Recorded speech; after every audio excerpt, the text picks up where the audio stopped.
Hello dear student.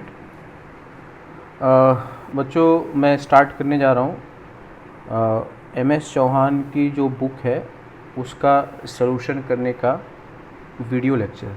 ठीक है बच्चों, तो बहुत सारे बच्चों को इसमें प्रॉब्लम आती है ना। इसमें बहुत सारी चीज़ें जो है थोड़ा एक्स्ट्रा है, एडवांस है। ठीक है, तो ये MS चौहान की जो एडवांस वाली बुक है, ठीक है, उसका मैं सलूशन कर रहा हूँ। ठीक है, वीडियो सलूशन। तो जो भी बच्चे के पास समटाइम्स अच्छे टीचर अवेलेबल नहीं होते या उनके पास टाइम नहीं होता है, ठीक है, तो they can refer these videos. ठीक है, तो मैं इसको काफ़ी डिटेल में एग्जॉस्टिव वे में इसको क्या करूँगा, हर एक क्वेश्चंस को एक्सप्लेन करूँगा बच्चों। ठीक है, पहला क्वेश्चन है बच्चों, देखो फर्स्ट क्वेश्चन है, how many 2 degree hydrogen atoms are present in the given following compound. तो बच्चों 2 डिग्री का मतलब समझ रहे हो आप, 2 कार्बन से जो डायरेक्टली अटैच्ड होगा वही क्या होगा, 2 डिग्री होगा। ठीक है, ये सब बच्चों 2 डिग्री है, ये भी 2 डिग्री है, ये भी है, ये भी है। ये वाला क्या है, 3 डिग्री है, ये भी क्या है, 3 डिग्री है। ठीक है, और ये सभी जो है वो 2 डिग्री है। ये क्लोरीन से है, तो क्लोरीन से मतलब नहीं है, हमें कार्बन से देखना है। ठीक है बच्चों, तो 4 कार्बन जो है फर्स्ट रिंग में है और 4 कार्बन जो है वो सेकेंड रिंग में। तो इसका करेक्ट आंसर होगा 8। ठीक है, तो डिग्री ऑफ कार्बन सिंपल होता है कि कितने कार्बन से सीधे सीधे वो अटैच्ड है। क्वेश्चन नंबर 2 पे है बच्चों, identify which function group is not present in the given following compound. तो फंक्शन ग्रुप देखना है बच्चों। तो जैसे ये जो ग्रुप है ये कीटोन है ना, ये ROR- होता है ना, RCOR-, ये कीटोन ग्रुप है। ठीक है, अमाइड ग्रुप क्या होता है, RCONH और R-, ये अमाइड ग्रुप है। एस्टर ग्रुप क्या होता है, RCOOR-, ये एस्टर ग्रुप है। तो यहाँ पे किसी में भी R- की वैल्यू हाइड्रोजन नहीं होना चाहिए। ठीक है बच्चों, तो इसमें जो बच्चे कंफ्यूज होंगे वो इसी में होंगे। ठीक है, ये वाला जो पार्ट है ये क्या है बच्चों, ये एस्टर है। कई बार आप इसको झटके में देखेंगे तो आप उसको ईथर समझ सकते हैं, तो इसमें ये एस्टर है। ठीक है, तो इसमें कह रहा है which group is not present, तो इसमें ईथर प्रेजेंट नहीं है। क्लियर हुआ। अगला क्वेश्चन है, correct energy profile for amine inversion. Amines में बच्चों क्या होता है कि इनके अंदर फ्लिपिंग होती है। ठीक है ना, यहाँ पे क्या होता है ना, लोन पेयर होता है, तो ये फ्लिप करता है। ठीक है, लोन पेयर बॉन्ड पे रिपल्शन होता है, जिसकी वजह से यहाँ पर टॉर्क जनरेट हो सकता है। ठीक है, और इसके कारण से ये फ्लिपिंग हो जाती है। तो इन्वर्जन या इसको क्या बोलते हैं, फ्लिपिंग कहते हैं। तो अगर एटम काफ़ी हल्का होता है, जिसका मॉलिक्यूलर मास कम होता है, उसी में ये इन्वर्जन होता है। ठीक है, अमोनिया इसी टाइप से होता है। तो यहाँ पे हाइड्रोजन, ड्यूटेरियम, ट्रिटियम, वो हाइड्रोजन के आइसोटोप हैं, वो इसमें कन्वर्ट हो रहा है। तो इसमें एक आता है कि जब ये लोन पेयर जो होगा ये इसके परपेंडिकुलर होने लगेगा। ठीक है, ऐसे, तो उसका जो हाइब्रिडाइजेशन होगा वो क्या हो जाएगा, sp2 हो जाएगा। ठीक है, और एनर्जी दोनों की क्या होगी बच्चों, सेम होगी। ठीक है, इस टाइप से। तो मैक्सिमम एनर्जी होगा जब वो sp2 होगा। ठीक है, इसको आप ट्रांजिशन स्टेट कह सकते हैं। ठीक है, तो इसकी जो एनर्जी है वो क्या है, मैक्सिमम एनर्जी है। ठीक है, ट्रांजिशन स्टेट है ये। तो हाइब्रिडाइजेशन यहाँ पर sp2 होता है, ये प्लेनर होता है। तो आगे भी इस पे क्वेश्चन है कि जब ये प्लेनर होता है तो देखते हैं कि ऐसी कौन सी चीज़ है जो प्लेनरिटी को लाइक करती है। तो अगर बहुत बड़ा ग्रुप होता है तो फ्लिपिंग जो है वो थोड़ा सा ज़्यादा फिजिबल होने लगता है। ठीक बच्चों, जैसे अगर यहाँ पे बहुत बल्की ग्रुप है ना, यहाँ पे R1 है, R2 है और R3 है, तो अगर ये बल्की ग्रुप होता है तो फ्लिपिंग को क्या करता है, लाइक करता है, क्योंकि बल्की ग्रुप में रिपल्शन बहुत ज़्यादा होता है। जब वो ट्रांजिशन स्टेट में ज़्यादा जाता है तो वहाँ पे इनके बीच की डिस्टेंस मैक्सिमम हो जाती है और वो स्टेबल भी हो जाता है। ठीक है, तो ऐसे कोई भी रिएक्शन जिसमें ट्रांजिशन स्टेट ज़्यादा स्टेबल होता है, वो रिएक्शन जो है बच्चों वो ज़्यादा फेवरेबल भी होता है। ठीक है, तो बल्की ग्रुप होता है। अब ये जो इन्वर्जन होता है, this inversion is possible in amines, या ऐसे भी जो कंपाउंड हैं जिनका मॉलिक्यूलर मास जो है लोअर होता है ना, स्पेशली पिरामिडल स्ट्रक्चर है, अमाइंस है, तो वहाँ पे ही क्या होता है, इन्वर्जन होता है। ठीक, तो इसमें बच्चों इसका हाइब्रिडेशन जो होगा, यहाँ पे हाइब्रिडेशन इसका क्या है, sp3 है, ठीक है, और यहाँ पर भी sp3 है। ट्रांजिशन स्टेट का जो हाइब्रिडेशन है वो क्या है, वो sp2 है। ठीक है, तो इसका जो करेक्ट ऑप्शन होगा वो इसका आंसर डी हो जाएगा। ठीक है, ए और बी रिएक्टेंट प्रोडक्ट सेम में आएगा। ठीक है, ट्रांजिशन स्टेट का जो हाइब्रिडेशन होगा sp2 होगा, वो सेम एनर्जी लेवल पे आएंगे। ठीक है, they will be at same energy level. अगला क्वेश्चन है बच्चों, हीट ऑफ कंबस्शन। तो हीट ऑफ कंबस्शन जो होता है वो कार्बन की संख्या पे डिपेंड करता है। ठीक है ना, जितना ज़्यादा कार्बन होगा, जैसे कोई भी आप जैसे मान लो आपने लिखा CxHy प्लस O2, यहाँ पे XCO2 प्लस Y/2H2 ये बनता है। तो कार्बन और ऑक्सीजन का ये जो बॉन्ड होता है ना, काफ़ी स्ट्रांग होता है, बॉन्ड एनर्जी इसकी काफ़ी ज़्यादा होती है। ठीक है, और इस वजह से, ठीक है, ये बन जाता है, और इसमें बहुत सारा एनर्जी क्या होता है, रिलीज होता है। तो ज़्यादातर हम लोग जानते हैं नेचुरल गैस है, ऑयल है, पेट्रोल है, इसको जलाने से क्या होता है, great amount of energy release होती है। तो उसका रीजन क्या होता है, बॉन्ड एनर्जी होता है। तो कार्बन जितना ज़्यादा होगा तो उसकी बॉन्ड एनर्जी क्या होगी, उतनी ही ज़्यादा होगी, और उसमें उतना ही सारा एनर्जी क्या होगा, रिलीज होगा।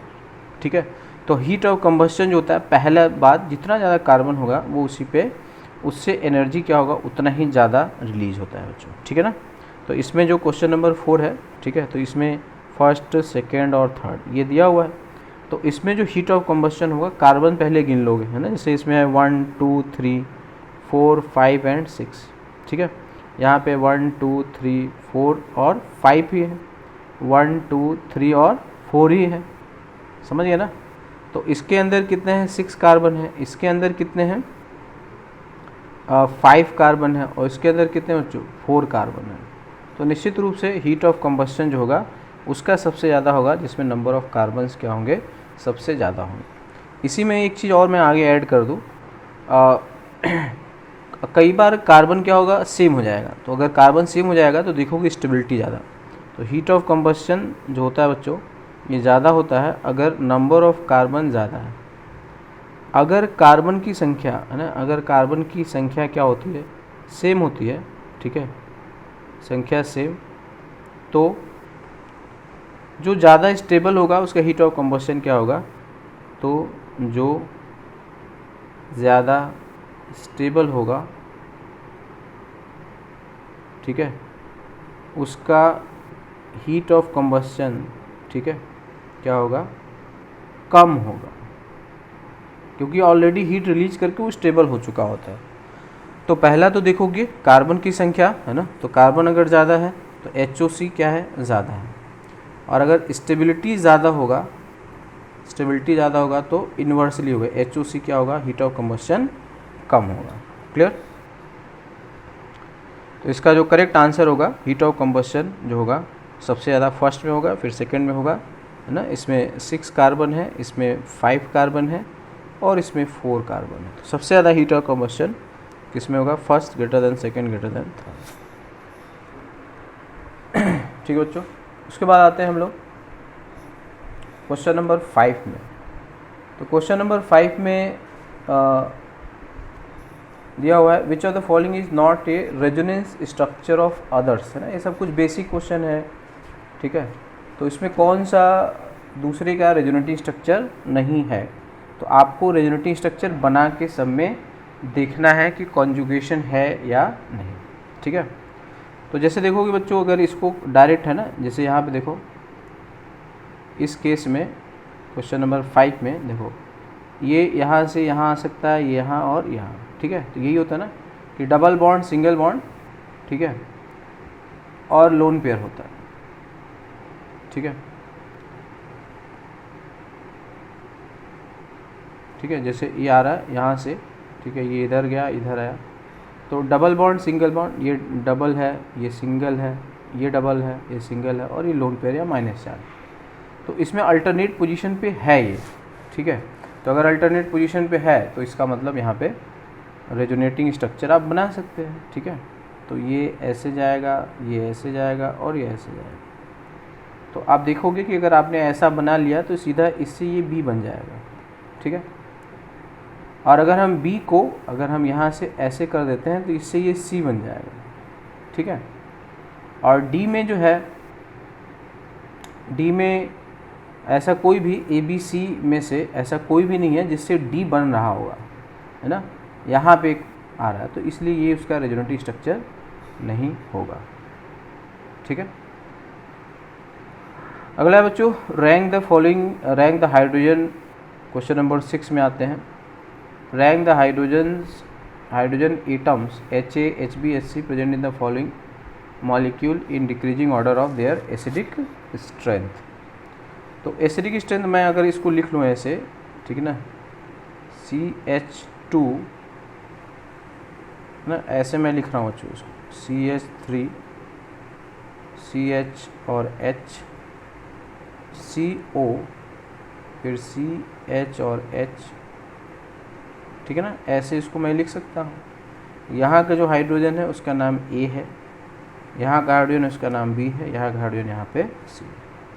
तो एसिडिक स्ट्रेंथ ज़्यादा होगा बच्चों अगर वहाँ से H+ निकालने के बाद, ठीक है, क्या होता है कि कॉन्जुगेट बेस ज़्यादा से ज़्यादा स्टेबल हो, माइनस चार्ज ज़्यादा से ज़्यादा डीलोकलाइज्ड हो। H+ निकालने के बाद माइनस चार्ज क्या हो, ज़्यादा से ज़्यादा क्या हो बच्चों, डीलोकलाइज्ड होगा, तो उसकी एसिडिक स्ट्रेंथ क्या होगी, उतनी ही ज़्यादा होगी।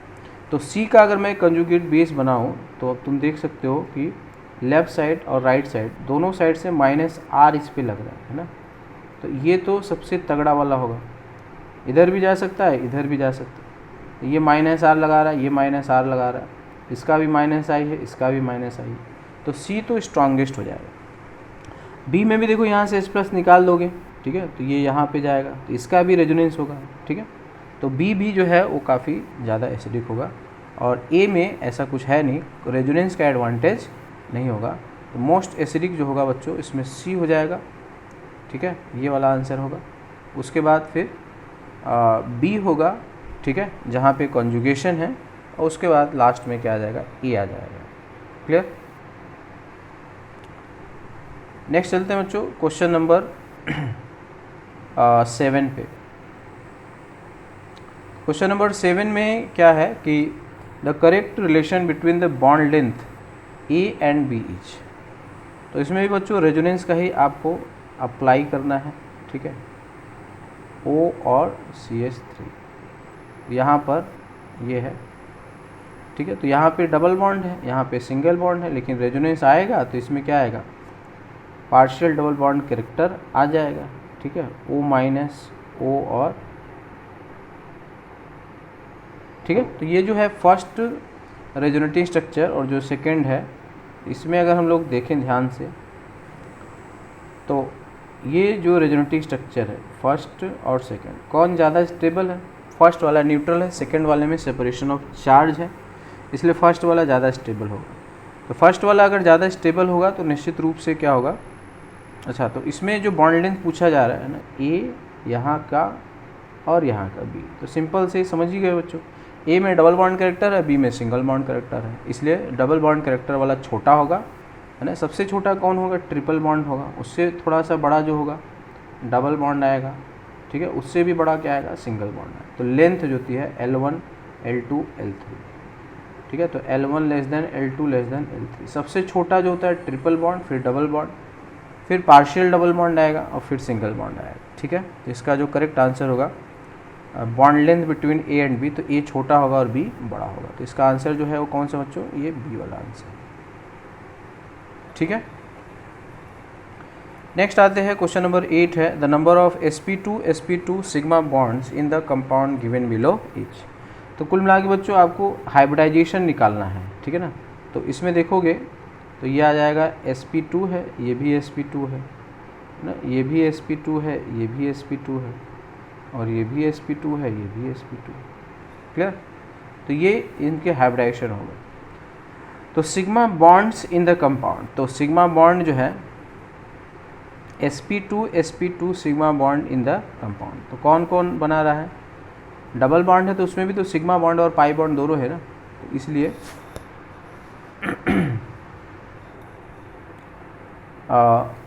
इसका क्या आंसर होगा, है ना, एक यहाँ पे, एक 2, ये 3 हो जाएगा और ये 4 हो जाएगा। ठीक है बच्चों, तो इसमें 4 जो है वो क्या है, sp2 सिग्मा बॉन्ड मौजूद है। ठीक है, तो आंसर इसका कौन सा है? सी। क्वेश्चन नंबर 9 है the total number of lone pairs of electron in the given molecule is. दो लोन पेयर देखो, है ना, फ्लोरीन वाला जो ग्रुप है इनके पास 3 लोन पेयर होता है, ऑक्सीजन वाले ग्रुप के पास 2 लोन पेयर होता है अगर उनका ऑक्टेट पूरा होता है, और नाइट्रोजन वाले ग्रुप के साथ अगर उनका ऑक्टेट पूरा होता है तो ऐसा होता है, 1 लोन पेयर। माइनस चार्ज अगर इनके ऊपर आ जाता है तो एक एक्स्ट्रा लोन पेयर आ जाएगा, वही बॉन्ड पेयर लोन पेयर में कन्वर्ट हो जाएगा। ठीक है, इस तरह से। तो यहाँ पे लोन पेयर की संख्या कितनी बच्चों? 3 है। ठीक है, क्वेश्चन नंबर 10 है which of the following ring is highly strained. Strained मतलब वही है कि ज़्यादा से ज़्यादा एंगल स्ट्रेन होना चाहिए। तो सबसे ज़्यादा एंगल स्ट्रेन किस में होता है? 3 मेंबर में होता है, उसके बाद 4 मेंबर में होता है, उसके बाद 5 मेंबर में होता है, और सबसे कम या 0 एंगल स्ट्रेन 6 मेंबर। अगर हाइड्रोकार्बन है तो इस तरह से होता है। ठीक है, तो सबसे ज़्यादा जो एंगल स्ट्रेन होगा किस में होता है बच्चों? 4 मेंबर में होगा, इसलिए यहाँ पे इसका आंसर क्या होगा? सी सही होगा। क्लियर। अब आते हैं क्वेश्चन नंबर 10 में है the function group present in the cortisone, है ना, कॉर्टिसोन आर। तो कौन कौन से फंक्शनल ग्रुप है ये तो आप बता ही सकते हो। जैसे देखो ये कीटोन ग्रुप है, ठीक है, और ये कीटोन हो गया, ठीक है, और ये अल्कीन हो गया, ये फिर से कीटोन है, ये अल्कोहल है, और ये ईथर है। ठीक है, तो इसमें अल्कोहल है, कीटोन है, अल्कीन है और ईथर है। ठीक है, तो इसका जो आंसर है वो कौन सा है? D answer, sorry B answer है। क्वेश्चन नंबर 12 है the select the acid with highest Ka that is lowest pK। मतलब आपको बताना है एसिडिक स्ट्रेंथ सबसे ज़्यादा किसका होगा? Highest Ka। तो सबसे ज़्यादा एसिडिक स्ट्रेंथ किसका होगा? जो माइनस आई जितना ज़्यादा होगा एसिडिक स्ट्रेंथ। जैसे इसमें देखो ये प्लस आई लगा रहा है, यहाँ पे माइनस आई बहुत ज़्यादा है ना। इस वाले में प्लस आई लग रहा है, इसका CH3 का प्लस आई लग रहा है, इसमें 2 Cl का माइनस आई लग रहा है ना। इसमें आयोडीन माइनस आई लगा रहा है लेकिन बहुत दूर है, ठीक है, इसमें Cl माइनस आई लगा रहा है। तो मोस्ट एसिडिक कौन होगा? तो मोस्ट एसिडिक जो होता है उसका K क्या होता है? ज़्यादा है। इसका आंसर ये है। क्वेश्चन नंबर 13 बच्चों most stable carbocation among the following etch. तो कार्बोकेटायन की स्टेबिलिटी के लिए क्या देखते हैं बच्चों? कार्बोकेटायन की स्टेबिलिटी के लिए ये ज़्यादा स्टेबल होगा कब?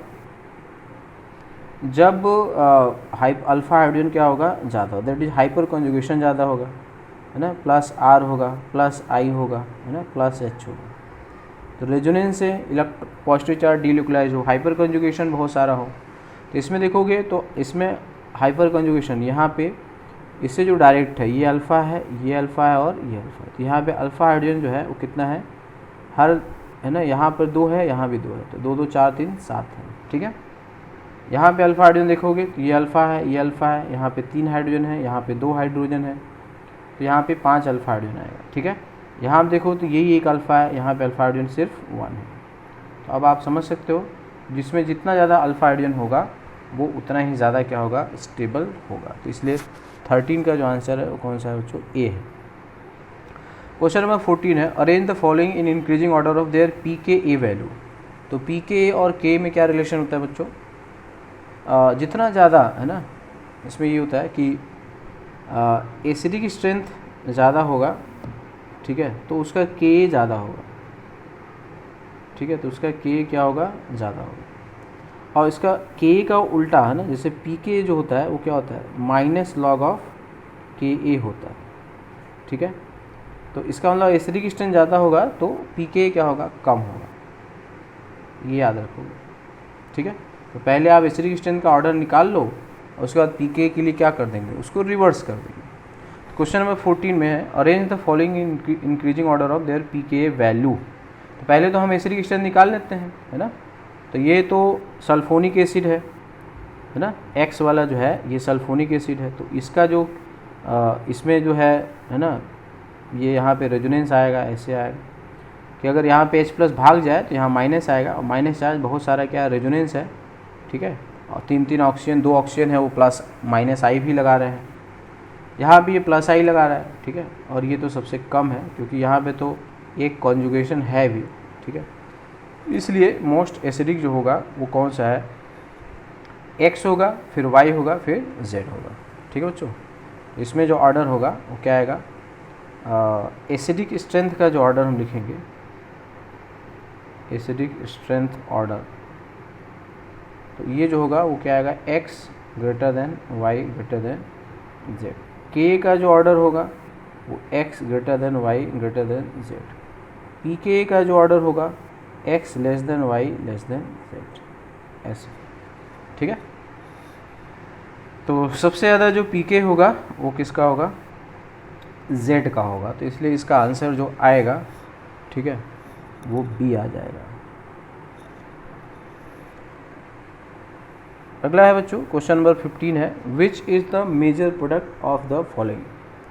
अब कह रहा है कि HCl, मतलब आपसे इनडायरेक्टली पूछ रहा है कि HCl किस पे अटैक करेगा। HCl क्या है, एसिड है, तो एसिड को क्या चाहिए, बेस चाहिए। बेस मतलब लोन पेयर। देखो बच्चों यहाँ भी लोन पेयर है, यहाँ भी लोन पेयर है। इसका जो लोन पेयर है रेजोनेंस में डीलोकलाइज्ड है, बेंजीन माइनस R इफेक्ट लगा रहा है। और यहाँ का जो लोन पेयर है वो क्या है, कॉन्सेंट्रेटेड है, वो रेजोनेंस में नहीं जा रहा है, इसलिए H+ इसी को ज्वाइन करेगा, यहीं पे अटैक करेगा। तो जो सॉल्ट बनाओगे वो NH+ और Cl-, इसलिए इसका आंसर जो होगा वो कौन सा होगा, वो B ऑप्शन है, ठीक है। एसिड बेस रिएक्शन बहुत फास्ट होता है बच्चों, addition reaction, benzene addition reaction नहीं देगा। तो बाकी जो दिए हुए हैं वो बहुत ही, है ना, एब्सर्ड है, तो उसका जो आंसर है वो सिर्फ B ही आएगा। क्वेश्चन नंबर 16 है बच्चों, इन the given pair identify most acidic compound in A and B, most basic in C and D। तो इसमें बच्चों 16 में क्या है, A और A फर्स्ट और सेकंड में यहाँ पे ये, है ना, इसमें ये ऑर्थो इफेक्ट लग रहा है, ठीक है। बेंजोइक एसिड में क्या होता है बच्चों, ये अभी IIT JEE एडवांस 2020 में आया है अभी, है ना, तो समझ सकते हैं, ठीक है। अभी 27 को एग्ज़ाम हुआ है, ठीक है, तो आप समझ सकते हैं कितना इम्पॉर्टेंट है। तो बेंजोइक एसिड के ऑर्थो पोजीशन पे कोई भी ग्रुप लग जाएगा तो उसकी एसिडिक स्ट्रेंथ बढ़ जाती है, चाहे वो इलेक्ट्रॉन विड्रॉइंग हो या डोनेटिंग हो, ठीक है। इसलिए यहाँ पे क्या होगा, सेकेंड वाला जो होगा वो मोर एसिडिक होगा, ठीक है। यहाँ पे फर्स्ट और सेकेंड जो B में आप जा रहे हो, B में क्या हो रहा है, प्लस आई लग रहा है, यहाँ पे प्लस आई ज़्यादा लग रहा है, इसलिए ये ज़्यादा एसिडिक होगा। एनिलीन में इसका उल्टा होता है बच्चों, एनिलीन में अगर कोई भी ग्रुप ऑर्थो पे लग जाता है तो वो उसकी बेसिक स्ट्रेंथ को घटा देता है, that is because of crowding, कि अगर उस पर प्रोटोनेशन होगा, है ना, तो वो क्या करता है, जैसे देखो इस पर अगर एनिलीन पे अगर प्रोटोनेशन होगा तो ये NH3+ बनेगा, ठीक है ना, ऐसे और ऐसे। तो ये जो होता है ये CH3, इसके साथ इस हाइड्रोजन का रिपल्शन होने लगता है, इस वजह से उसकी बेसिक स्ट्रेंथ जो होता है घट जाती है। तो बेसिक स्ट्रेंथ जो होगा इसमें फर्स्ट का ज़्यादा होगा। और इसमें देखोगे तो ये प्लस आई लगा रहा है, यहाँ पे कोई ऑर्थो इफेक्ट है नहीं, यहाँ पे बेंजीन नहीं है। देखो यहाँ पे बेंजीन रिंग है ना, इसमें बेंजीन रिंग है, यहाँ बेंजीन रिंग है, यहाँ पे बेंजीन रिंग है। राइट वाले में बेंजीन रिंग नहीं है, ये साइक्लोहेक्सेन है, तो यहाँ पे ऑर्थो इफेक्ट नहीं लगाना है, तो वहाँ पे उसका नेचुरल जो है ये प्लस आई लगा रहा है, इसलिए होगा, ठीक है बच्चों। दैट्स वाई यहाँ पे आंसर जो होगा आपका कौन सा होगा, तो आप देख सकते हैं कि इस वाले में बेसिक स्ट्रेंथ इसकी ज़्यादा होगी। तो इसका जो ऑप्शन है A में सेकेंड ज़्यादा एसिडिक है, ठीक है, A में सेकेंड ज़्यादा एसिडिक है, और B में फर्स्ट, B में जो है सेकेंड ज़्यादा, हाँ फर्स्ट ज़्यादा एसिडिक है। तो इसमें देखो आ रहा है ठीक है, ए सेकेंड, बी फर्स्ट, सी में कौन सा है, फर्स्ट है, सी में भी फर्स्ट है और डी में सेकेंड, इसलिए इसका आंसर क्या हो जाएगा बच्चों, बी हो जाएगा। ठीक है, तो इसका जो आंसर है वो क्या है, वो बी है। अगला क्वेश्चन है बच्चों, ये है several factors, question number 17। Steric electronic orbital interactions can affect the inversion barrier of an amine in the given pair which data is correctly. देखो बच्चों, जे एडवांस में एक दो क्वेश्चन जरूर ऐसे आते हैं जो सिलेबस के बाहर के होते हैं। तो ऑर्थो इफेक्ट या स्टेरिक इनहिबिशन ऑफ रेजोनेंस कहीं भी एनसीईआरटी में कहीं भी जिक्र नहीं किया गया, बट अगर आप 2020 एडवांस का पेपर देखेंगे तो ये सब क्वेश्चन आ चुका है, तो आप इस क्वेश्चन को भी इग्नोर नहीं कर सकते। तो अभी बच्चों हमने ये तो समझ लो ना कि जो प्रोसेस फिजिबल होता है, जो प्रोसेस फिजिबल है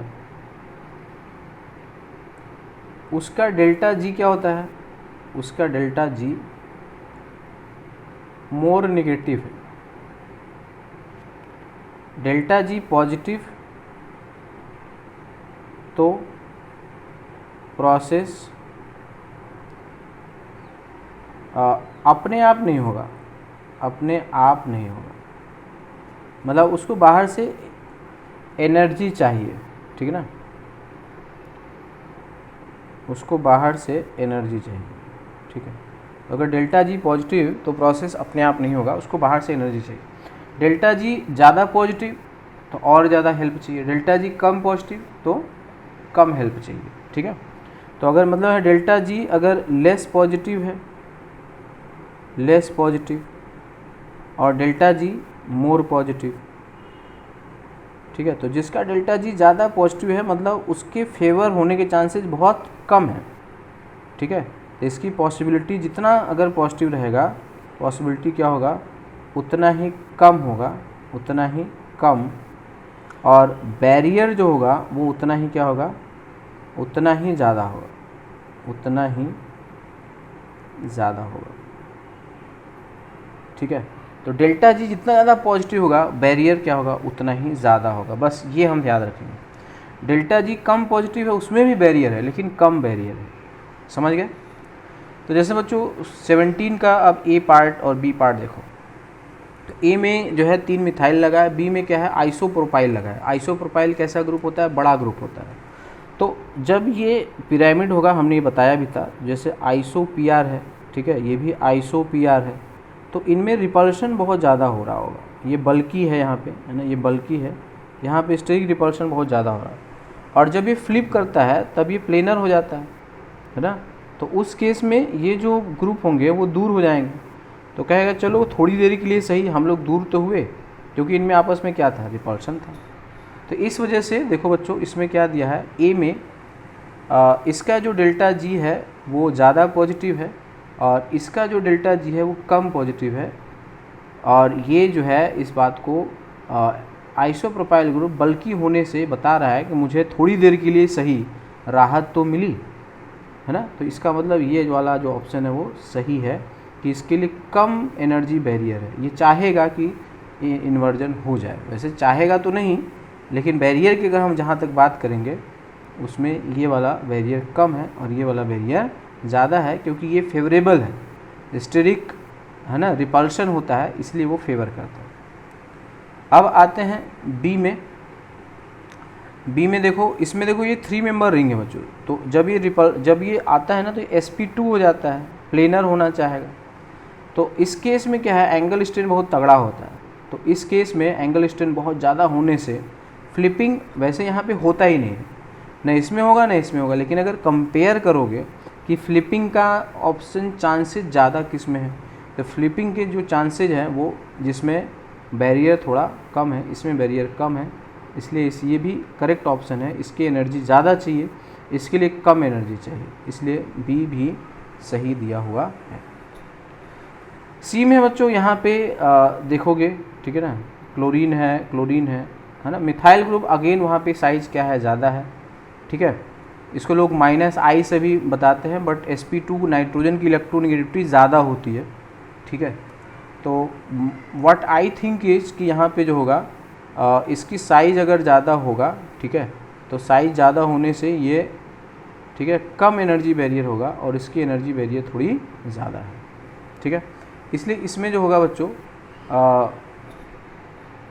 ऑल जितने भी बैरियर दिए हुए हैं सभी का डेटा मैच कर रहा है। मैच मतलब डेटा आपको याद नहीं रखना, आपको सिर्फ कंपेयर करना है, ठीक है। तो इसका जो आंसर होगा वो क्या आएगा, वो होगा ऑल ऑफ दीज, ठीक है। अगला क्वेश्चन है, क्वेश्चन नंबर 18 है, select the response that correctly identifies the number of carbon atoms of each type, है ना। सेलेक्ट द, ठीक है, select the response that correctly identifies the number of carbon atoms of each type hybridisation. आपको बताना है ना कि इसमें कितने कार्बन है। हाइब्रिडाइजेशन बस निकाल दो बच्चों, है ना, सबका।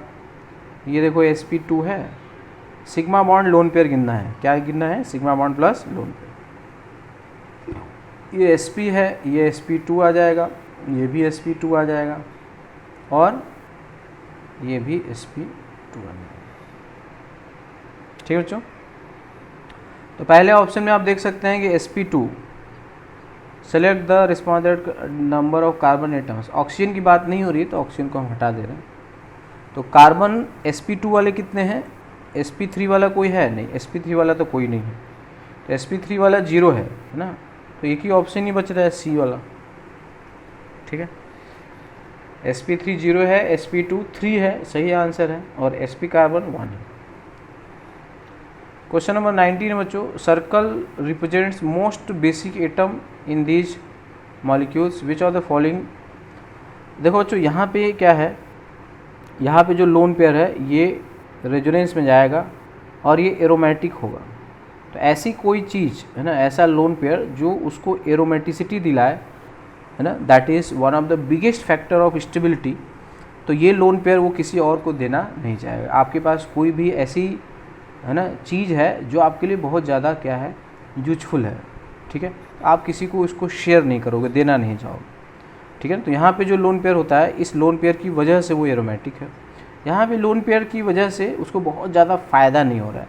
तो अगर हम इन दोनों में कंपेयर करेंगे तो यही ज़्यादा बेसिक होगा। तो ये जो सर्कल किया गया है ये सही किया गया है, ठीक है। इसमें बताया गया है कि सर्कल वाला ज़्यादा बेसिक है, इसको आप मैच करो। सेम यहाँ भी देखो बच्चों, इसका जो लोन पेयर है वो रेजोनेंस में है। यहाँ भी देखो लोन पेयर, ये भी रेजोनेंस में है बेंजीन के साथ में। इसका लोन पेयर रेजोनेंस में नहीं है, इसलिए ज़्यादा बेसिक है। तो ये भी सर्कल सही किया गया है। इस केस में देखोगे बच्चों, तो ये C ट्रिपल बॉन्ड N है ना, ये sp नाइट्रोजन है जिसकी इलेक्ट्रॉनिटी ज़्यादा होती है। अगर इलेक्ट्रॉनिटी ज़्यादा होगा तो बेसिक स्ट्रेंथ कम होगा। यहाँ भी देखोगे तो लोन पेयर रेजोनेंस में, कॉन्जुगेशन में, अगर लोन पेयर रेजोनेंस या कॉन्जुगेशन में होता है तो बेसिक स्ट्रेंथ कम होता है। यहाँ पे देखोगे तो लोन पेयर इसके साथ कॉन्जुगेशन में जा रहा है, यहाँ भी बेसिक स्ट्रेंथ कम हो जाएगा। इसलिए ये भी सर्कल, इसका जो लोन पेयर है किसी के साथ रेजोनेंस में नहीं है। हाइब्रिडाइजेशन sp3 है तो ये लेस इलेक्ट्रोनेगेटिव है, इसलिए ये वाला जो होगा सही है। इसका मतलब इसके जो है वो चारों ऑप्शन क्या है बच्चों, यानी कि all of these. Clear. Question number 20 है, circle represent most acidic hydrogen in these molecules, ठीक है, which of the following are is correct representation. तो आपको बोल रहा है कि मोस्ट एसिडिक कौन है, ठीक है। तो जो सर्कल किया गया है सही किया गया है ना। यहाँ भी अगर देखोगे तो निश्चित रूप से ये जो CF3 का -I काफ़ी ज़्यादा लग रहा है ना। 2-3 फ्लोरीन है ना, तो इनका -I बहुत ज़्यादा लग रहा है। और यहाँ पे बेंजीन का -I लग रहा है, दूर है, तो ये ज़्यादा सही है। उसके बाद यहाँ भी COH लगा है ना, तो COH में OH होता है और H+ निकलने के बाद इसमें इक्विवेलेंट रेजोनेटिंग स्ट्रक्चर बनता है, तो ये भी ज़्यादा है। OH से तो ज़्यादा ही होगा एसिडिक, ठीक है। और इस केस में देखो, इस केस में जो ये माइनस आएगा, ये दोनों बेंजीन के साथ क्या हो सकता है, रेजोनेंस का, इसको नहीं, एक ही बेंजीन है, सॉरी, ऐसे है, ठीक है। और एक और इसमें अच्छी बात छुपा हुआ जो है ना, वो ये है कि ये वाला जो रिंग है वो क्या हो जाएगा, एरोमेटिक हो जाएगा। कौन वाला रिंग? ये वाला रिंग, ठीक है। ये वाला जो रिंग है वो एरोमेटिक हो जाएगा, इसलिए ये काफ़ी ज़्यादा एसिडिक है। ठीक है, तो इसका भी ऑप्शन आंसर जो होगा बच्चों क्या आ जाएगा, ऑल ऑफ दीज। क्लियर। अगला क्वेश्चन है क्वेश्चन नंबर 21। तो पूछा गया है arrange the following in decreasing order of their acidic strength. ठीक है, तो एसिडिक स्ट्रेंथ का ऑर्डर आपसे पूछा गया। तो जब कुछ ना समझ में आए ना बच्चों, तो जैसे एसिडिक स्ट्रेंथ का ऑर्डर नहीं समझ में आ रहा है तो आप H+ निकाल के देख लो ज़्यादा स्टेबल कौन है, ठीक है, या कम स्टेबल कौन है, उल्टा भी कर सकते हैं। ठीक है, तो जैसे मान लो अगर A में अगर हम इसको ऐसे तोड़ दें, ऐसे बना लें, ठीक है, समझ गए, और इसमें भी अगर हम इसको भी हाइड्रोजन को हटा लें, ऐसे बना लें, तो हमें एसिडिक स्ट्रेंथ नहीं समझ में आ रहा तो हम इसका कॉन्जुगेट बेस बना लेते हैं। तो जिसका कॉन्जुगेट बेस जितना ज़्यादा क्या होगा, स्ट्रांग होगा, उल्टा होता है बच्चों, कॉन्जुगेट बेस और एसिड में उल्टा रिलेशन है ना। Ka इंटू के बी, Ka इंटू के बी क्या होता है, Kw होता है। ये कॉन्जुगेट एसिड और बेस के लिए होता है ना, H+ जिसमें, तो अगर Ka ज़्यादा होगा तो Kb कम होगा, और अगर Kb ज़्यादा होगा तो Ka कम होगा। मतलब एसिड अगर स्ट्रॉन्गर होगा, ठीक है, एसिड स्ट्रॉन्गर होगा तो उसका कॉन्जुगेट बेस क्या होगा, वीकर होगा, एंड वाइस वर्सा। तो यहाँ पे देखो हमने क्या किया, हमें एसिड नहीं समझ में आ रहा था तो हम क्या कर लेते हैं, H+ निकाल लेते हैं, तो कॉन्जुगेट बेस बना लेते हैं। ठीक है, तो यहाँ पे आएगा कॉन्जुगेट बेस और यहाँ पे आएगा कॉन्जुगेट बेस। तो सबसे स्ट्रॉन्गेस्ट कॉन्जुगेट बेस कौन है बच्चों, सबसे स्ट्रॉन्गेस्ट कॉन्जुगेट बेस तो B का होगा। ठीक है, स्ट्रॉन्गेस्ट, उसके बाद किसका होगा, C का होगा। तो हम कॉन्जुगेट बेस स्ट्रॉन्गेस्ट की अगर हम बात कर लें तो सबसे ज़्यादा जो होगा B का होगा, उसके बाद C का होगा, और उसके बाद स्ट्रॉन्गेस्ट में किसका नंबर आएगा, D का आएगा, उसके बाद किसका आएगा, A का आएगा। ये कॉन्जुगेट बेस का ऑर्डर है। तो इसके कॉन्जुगेट एसिड की एसिडिक स्ट्रेंथ क्या हो जाएगा, उल्टा हो जाएगा, यानी कि B < C < D और < A, ये आंसर हो जाएगा। तो सबसे ज़्यादा एसिडिक जो रहा वो A रहा, उसके बाद किसका नंबर आएगा, D का नंबर आएगा, फिर आएगा C का नंबर, उसके बाद A। ठीक है, तो कई बार चीज़ें अगर नहीं समझ में आए तो उसमें H+ हटा के या जोड़ करके, ठीक है ना, आप चीज़ों को थोड़ा आसानी से कर सकते हैं। ठीक है, ठीक है, तो मोस्ट एसिडिक जो है वो कौन सा है, वो A है, उसके बाद किसका नंबर है, D है। वैसे भी आपको समझ में आ रहा होगा कि ऑक्सीजन पे प्लस चार्ज है, H+ निकाल के न्यूट्रल होगा, क्योंकि इलेक्ट्रॉनिटी ज़्यादा है। नाइट्रोजन पे भी प्लस चार्ज है, H+ निकाल दोगे तो न्यूट्रल हो जाएगा। तो मोर इलेक्ट्रोनिगेटिव एटम पे प्लस चार्ज लेस स्टेबल होता है। ठीक है ना, बाकी तो सब न्यूट्रल है। ठीक है, तो मोस्ट एसिडिक जो रहेगा वो A रहेगा, उसके बाद D रहेगा, फिर उसके बाद C और B। ठीक है, तो ये जो है बच्चों सही आंसर कौन है, A D C B, यानी कि इसका आंसर C है। क्वेश्चन नंबर 22 है cyclopropane, cyclobutane and cyclopentane. The correct order of heat of combustion of above compound is. तो हीट ऑफ कंबस्शन सबसे ज़्यादा किसका होगा, जिसमें नंबर ऑफ कार्बन क्या होंगे, सबसे ज़्यादा होंगे, है ना। तो नंबर ऑफ कार्बन ये हम पहले ही बता चुके हैं, जितना ज़्यादा होगा हीट ऑफ कंबस्शन क्या होगा, उतना ही ज़्यादा होगा। तो सबसे ज़्यादा जो रहा, ठीक है ना, वो हीट ऑफ कंबस्शन थर्ड में होगा, उसके बाद सेकेंड में होगा, उसके बाद फर्स्ट में होगा, third, second and first. Question number 23 है compare carbon carbon bond rotation across ABC। ये थोड़ा सा डिफरेंट क्वेश्चन है बच्चों। इसमें क्या है कि रोटेशन का मतलब जहाँ पे देखो डबल बॉन्ड होता है ना, वो रोटेट नहीं होता है। ठीक है, यहाँ पे रोटेशन बैरियर होता है, रोटेशन बैरियर, ये रिस्ट्रिक्टेड रोटेशन होता है। इसी की वजह से ज्योमेट्रिकल आइसोमेरिज्म शो होता है जहाँ भी डबल बॉन्ड होता है। कुछ स्पेशल कंडीशन में डबल बॉन्ड को तोड़ने से, है ना, कुछ स्पेशल केस में, ठीक है ना, में अगर डबल बॉन्ड को ब्रेक कर दिया जाए, ठीक है ना, डबल बॉन्ड को ब्रेक कर दिया जाए तो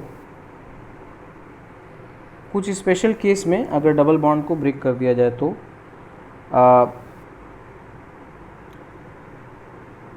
ठीक है ना, ब्रेक करने पे, है ना, या ऐसे कर लो, ब्रेक करने पे अगर स्टेबिलिटी बहुत ज़्यादा चेंज हो रही है ना, ब्रेक करने पर, ठीक है ना, ह्यूज स्टेबिलिटी प्राप्त हो, ह्यूज स्टेबिलिटी क्या हो, मिले, तो क्या होगा, तो डबल बॉन्ड को हम ब्रेक कर देंगे और वहाँ पे वो सिंगल बॉन्ड की तरह एक्ट करेगा। सिंगल बॉन्ड में रोटेशन फ्री होता है, ठीक है ना, इसके अबाउट सिग्मा बॉन्ड के अबाउट रोटेशन फ्री होता है।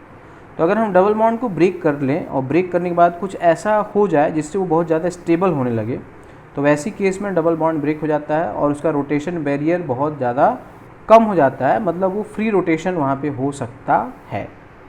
तो अगर प्योर एल्कीन है तो वहाँ पे रोटेशन बैरियर बहुत ज़्यादा होता है, लेकिन कहीं पे ऐसा कुछ हो जाए कि डबल बॉन्ड को ब्रेक करने से, ठीक है ना, कुछ एक्स्ट्रा एडवांटेज हो जाता है, तो वहाँ पे डबल बॉन्ड सिंगल बॉन्ड में कन्वर्ट हो जाएगा, उसमें कोई प्रॉब्लम नहीं। जैसे एक केस में अगर हम देखेंगे, अगर हम इसको ब्रेक कर दें, ब्रेक करो तो एक पे प्लस आएगा, एक पे माइनस आएगा, है ना, ऐसे हम ब्रेक कर सकते हैं। तो ध्यान से देखोगे तो ये रिंग एरोमेटिक हो जाएगा, ये भी एरोमेटिक हो जाएगा। अगर हम इसका उल्टा ब्रेक कर दें, ठीक है, तो यहाँ पे अगर हमने यहाँ पे प्लस कर दिया और यहाँ माइनस कर दिया, तो ये एंटी एरोमेटिक होगा, ये भी एंटी एरोमेटिक हो जाएगा, है ना। इसमें भी 4 पाई इलेक्ट्रॉन है, इसमें 6 पाई इलेक्ट्रॉन है, यहाँ पे 2 पाई इलेक्ट्रॉन। तो हमें ऐसा ब्रेक करना है जिससे दोनों रिंग को फ़ायदा हो, दोनों रिंग को घाटा नहीं होना चाहिए, या किसी एक रिंग को फ़ायदा, एक रिंग को घाटा नहीं होना चाहिए, है ना। तो इसमें क्या है कि we can break double bond if both ring becomes aromatic, this is the only case. You cannot break double bond if one ring is aromatic and one is anti-aromatic. You cannot break double bond when both ring are non-aromatic. You cannot break double bond when both ring becomes anti-aromatic. ठीक है, तो सिर्फ एक ही case है double bond को तोड़ने से, अगर दोनों रिंग को फ़ायदा हो रहा है, ठीक है, तो हम वहाँ पे ब्रेक कर सकते हैं, रोटेशन बैरियर वहाँ पे काफ़ी घट जाएगा, ठीक है। तो इसमें भी देखोगे तो ये एरोमेटिक हो रहा है, तो हम इस तरह से, ये हमारा जस्टिफाइड है। सेम केस अगर इसमें भी देखेंगे तो ट्रोपाइलियम कार्बोकैटायन बनेगा, इसमें ज़्यादा नंबर ऑफ रेजोनेंस है, ठीक है, तो इस वजह से ये वाला हम ज़्यादा फेवर करेंगे, है ना। देखो इसमें क्या है, इसमें और इसमें दोनों में, है ना, ये भी एरोमेटिक है, ये भी एरोमेटिक है। अब ये भी एरोमेटिक हो रहा है, ये भी एरोमेटिक हो रहा है, तो इन दोनों में कौन ज़्यादा स्टेबल है, ये वाला ज़्यादा है। दोनों एरोमेटिक है, तो एरोमेटिक के ग्राउंड पे तो दोनों सेम स्टेबल है, लेकिन इसमें नंबर ऑफ रेजोनेटिंग स्ट्रक्चर तो ज़्यादा है, क्लियर, और इसमें एंगल स्ट्रेन भी होता है। इस वजह से क्या होगा, बी में रोटेशन बैरियर क्या होगा, ए से और कम होगा। सी के केस में अगर देखोगे तो इसमें हम लोग डबल बॉन्ड को ब्रेक नहीं कर पाएंगे, क्योंकि जब भी डबल बॉन्ड को ब्रेक करोगे तो एक पे प्लस एक पे माइनस रखोगे, तो एक एंटी एरोमेटिक होगा और एक एरोमेटिक हो जाएगा, समझ गए। तो अगर यहाँ पे प्लस करोगे तो एरोमेटिक हो गया, बट यहाँ माइनस, तो ये एंटी एरोमेटिक हो जाएगा। तो ये करना जो है वो ठीक नहीं है कि ये एंटी एरोमेटिक हो या एरोमेटिक, ऊपर माइनस कर दें नीचे प्लस कर दें, ठीक है। तो इसलिए रोटेशन बैरियर जो होगा सबसे ज़्यादा, मतलब कौन रोटेट नहीं करेगा, सी बिल्कुल रोटेट नहीं करेगा, तो सी में रोटेशन बैरियर सबसे ज़्यादा होगा, उसके बाद ए में होगा और सबसे कम जो होगा वो बी में होगा, ठीक है। तो अब कह रहे हैं compare carbon carbon bond rotation, तो सबसे ज़्यादा रोटेशन किस में होगा, तो इसमें रोटेशन बैरियर कम होगा, तो बी जो होगा वो सबसे टॉप पे आएगा, ठीक है ना। उसके बाद फिर ए, ये हमने रोटेशन बैरियर कहा था, रोटेशन बैरियर, ठीक है। अब फ्री रोटेशन यानी कि जो सबसे आसानी से होगा, तो सबसे आसानी से बी में होगा, जिसमें मिनिमम बैरियर होगा। उसके बाद लास्ट में कौन होगा, सी, तो बी ए सी, यानी कि इसका आंसर सी। ठीक है बच्चों, क्वेश्चन नंबर 24 है, which of the following acids would have stronger conjugate base, stronger conjugate base, मतलब अब तुमको ये कंपेयर कर लेना है इसमें से कौन ज़्यादा एसिडिक है ना। अच्छा, तो क्वेश्चन नंबर 24 हम देखते हैं, ए बी सी, 3 आंसर है। अच्छा, तो इसमें देखो स्ट्रॉन्गर कॉन्जुगेट, तो ये ज़्यादा मोर एसिडिक है ना, क्योंकि दोनों साइड से, तो मोर एसिडिक होगा तो इसका कॉन्जुगेट बेस लेस वीकर होगा, ठीक है। तो इसलिए यहाँ पे क्या होगा, 2 जो होगा, अच्छा H2S और वाटर में भी है, तो H2S और वाटर में कौन ज़्यादा एसिडिक है, H2S ज़्यादा एसिडिक है, वाटर कम एसिडिक है। ग्रुप में क्या होता है ना, डाउन द ग्रुप जाते हैं तो एसिडिक स्ट्रेंथ बढ़ता है क्योंकि बॉन्ड एनर्जी घटता है। तो H2S ज़्यादा एसिडिक है, इसलिए इसका कॉन्जुगेट बेस क्या होगा, वीकर होगा, और OH- का कॉन्जुगेट बेस स्ट्रॉन्गर होगा। तो पहले वाले में 2 सही है, ठीक है। और दूसरे वाले में 3 और 4 में देखोगे तो 3 का जो एसिड है वो स्ट्रॉन्गर एसिड है, तो उसका कॉन्जुगेट बेस वीकर होगा, यानी कि 4 आ जाएगा। तो 2 के बाद नंबर आएगा 4 का। और C वाले में देखोगे तो C वाले का जो 5वां जो कार्बन है, ठीक है ना, वो रेजोनेंस में चला जाएगा यहाँ पे, ठीक है। और इसमें जो आएगा CH2 minus CH double bond CH2, इसका -R ज़्यादा अच्छा होगा क्योंकि यहाँ पे sp कार्बन है, ठीक है, इसलिए ये, ठीक है। तो ये स्ट्रॉन्गर एसिड रहा तो इसका कॉन्जुगेट बेस वीकर होगा, यानी कि 6 हो जाएगा। तो 2 4 6 यानी कि ये सही है, ठीक है बच्चों, आई थिंक समझ में आया होगा।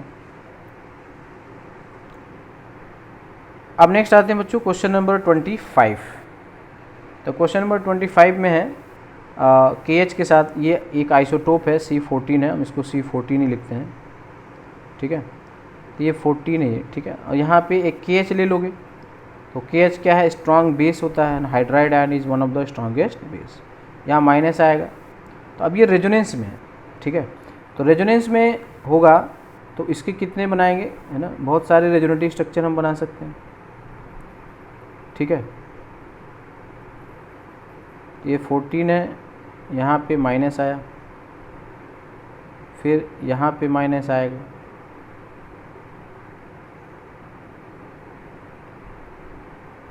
फिर उसके बाद यहाँ पे माइनस आएगा, ठीक है।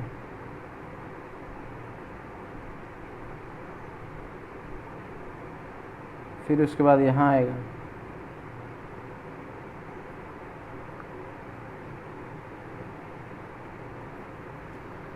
फिर उसके बाद अगर करेंगे तो प्रीवियस वाला आ जाएगा।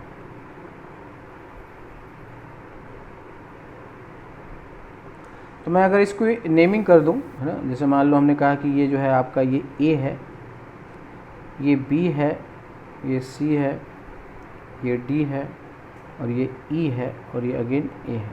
ये 5 रेजोनेटिव स्ट्रक्चर बने। तो अब इसको केयरफुल्ली अगर देखोगे, है ना, तो जैसे C और D को अगर ध्यान से देखो, ठीक है, तो C और D जो है वो क्या है बच्चों, सेम है ना, लेफ्ट का राइट और राइट का लेफ्ट ही तो हो रहा है, ठीक है। C और D जो है वो क्या है, सेम है,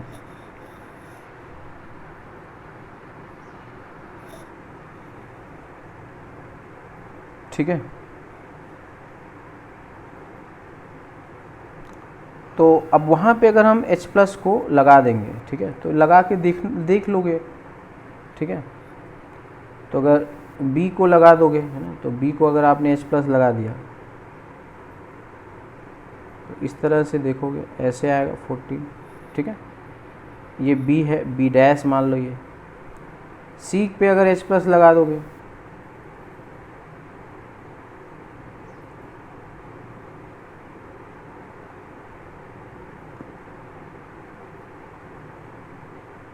ठीक है, तो ये H+ लगा दिया, ये 14 आएगा, ये C' हो जाएगा। D पे अगर H+ लगा दो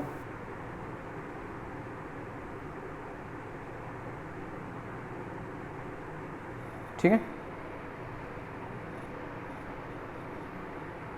ये D' हो जाएगा। E पे अगर H+ लगा दो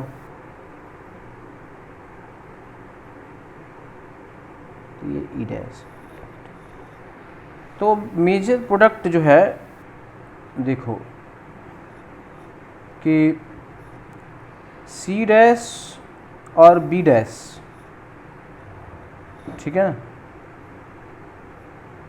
C' और D' देखो एक ही तरह है, और बी डैश और ई डैश भी एक ही तरह है, समझ गए। तो मैं क्या बोल रहा हूँ, मैं बोल रहा हूँ C dash is equal to D dash है और E dash is equal to B dash है। तो दोनों का परसेंटेज तो सेम हो रहा है ना। अगर जैसे 5 है तो दोनों 40-40%, ये 40% बनेगा, ये भी 40% बनेगा, 80 हो गया, और ये जो ए है वो 20% होगा। तो इसलिए बोथ बी एंड सी। ठीक है बच्चों, ठीक है। तो हम लोग 25 क्वेश्चन जो है एक वीडियो में करते रहेंगे। तो I hope it will help you, ठीक है ना। कमेंट करो बच्चों, शेयर करो ज़्यादा से ज़्यादा, जिससे लोगों को बेनिफिट हो, है ना। थोड़ा तो टीचर पे भी कुछ सपोर्ट करोगे तभी टीचर का भी, है ना, टीचर भी इंसान होता है, तो यू मस्ट सपोर्ट इट, ठीक है। तो मैक्सिमम शेयरिंग करो, लाइक्स वगैरह करो, जो भी नहीं समझ में आया उसको कमेंट करो, अच्छा है तो अच्छा कमेंट करो, जो भी प्रॉब्लम है जो नहीं समझ में आ रहा है उसको करो, ठीक है। Thank you.